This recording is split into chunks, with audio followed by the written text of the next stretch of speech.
Are you ever feeling completely drained by 3 p.m.? Like you just need another coffee to function and get through until maybe your kiddo's bedtime? Or here's another example. You feel like your cravings are just out of control and you really don't know why. Here's the deal. Your blood sugar is likely all over the place and it's impacting your energy, your moods, and your hormones. But don't worry, today we're going to chat all about that and how you can make some really tangible adjustments to feel not just good, but great. Hey, I'm Caitlin, a perinatal nutritionist, and I help women fuel their bodies for fertility, pregnancy, and postpartum so they can feel good without that crash and burn cycle. Today, we're going to be talking about blood sugar balance and why this is the game changer you need as someone who might be trying to conceive, pregnant, or postpartum and beyond. How this can actually help you feel steady throughout the day without feeling exhausted, hangry, or like you are craving sugar all day long. So first off in this video, we want to talk about what is blood sugar and why does it matter?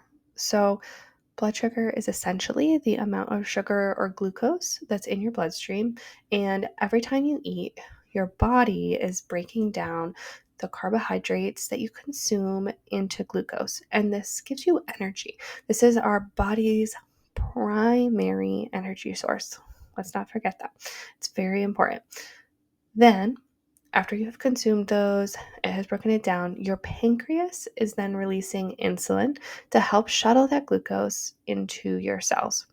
It sounds pretty simple, but here's what can happen really quickly is that when we eat too many particularly refined carbohydrates or sugar without enough protein, healthy fats, fiber alongside of it, is that blood sugar spikes really high really quickly.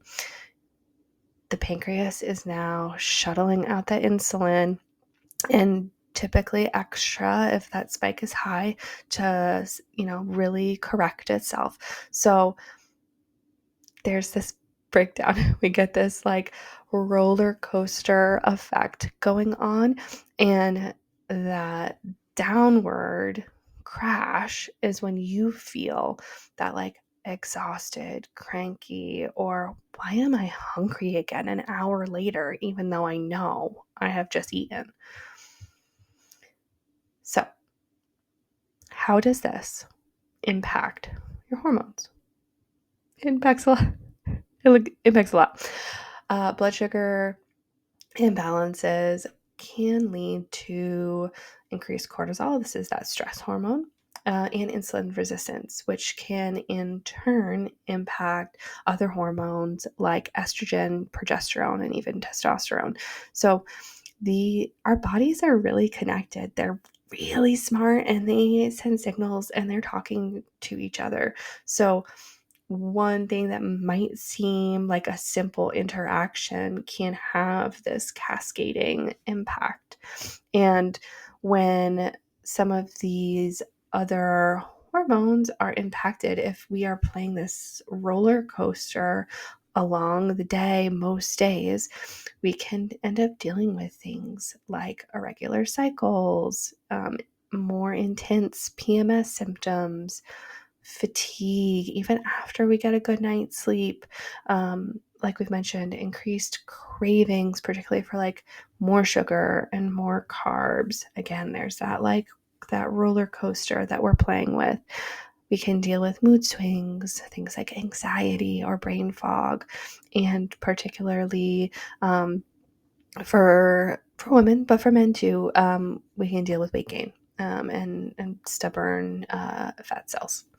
So if you are, especially if you're postpartum, this can make your recovery from having baby even harder. It's already hard. So this is why a lot of moms will feel, really drained or overwhelmed, and they're not necessarily prioritizing nourishing their body. They are trying to, keep up with baby, and they might be choosing, rightfully so, a nap over a nourishing meal. So how do we create more balance, create more stability in our energy levels and our hormones? This isn't a quick fix, and this is not about cutting carbs. It's a way to eat your meals in a way that is going to support more stability for your blood sugars. So, the number one thing, and maybe you have heard me talk about this on Megan and I's podcast, Vibrant Mama, or maybe you have followed me on Instagram and seen me talk about this a lot for the past 5 years. But start your meals off with making sure that you have protein, healthy fats, and fiber to pair with your carbs. And we want to do this with our first meal of the day, breakfast. Let's not skip breakfast. Let's not just start with coffee, okay? It's not ideal. Let's start by having a good protein packed breakfast first thing in the morning. For most people, this is going to be somewhere in the 20 to 30 gram realm of protein. And this is going to look like eggs with avocado toast, a Greek yogurt bowl with berries, nuts, seeds, or if you don't have a lot of time, maybe a quick protein smoothie. But this is setting your tone for the day, and it sets what your energy levels are going to look like for that day.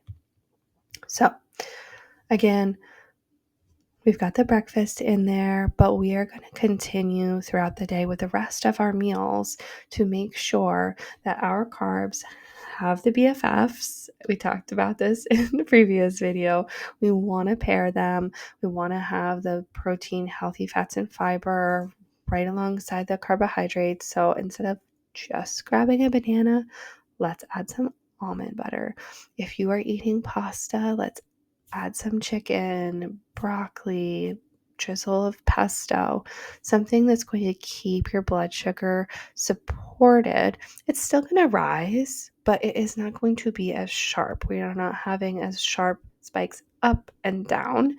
We are just nicely maintaining. Okay. And this is also going to help you feel satiated for longer in between meals. Again, it's going to help your supportive of your energy, and it's going to be supportive of your hormones, which really do have an impact on so many things. We also want to be mindful when it comes to blood sugar of not going too long without eating.